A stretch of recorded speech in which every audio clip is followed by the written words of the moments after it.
videoya keçməzdən əvvəl kanala abunə olmağı və videomu bəyənməyi unutmayın. Ağstafa rayonunda məktəblərdən birində bıçaqlanma hadisəsi olub.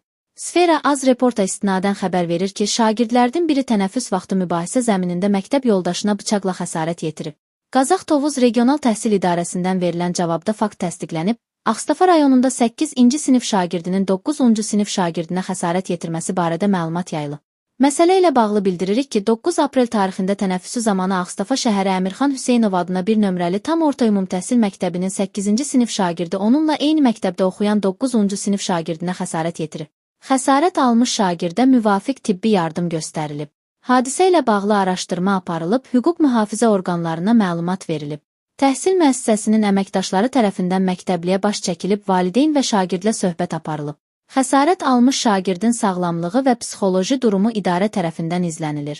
Qeyd edirik ki, məktəb rəhbərliyi və hüquq mühafizə orqanları tərəfindən mövcud qaydalar çərçivəsində lazımi tədbirlər görülür.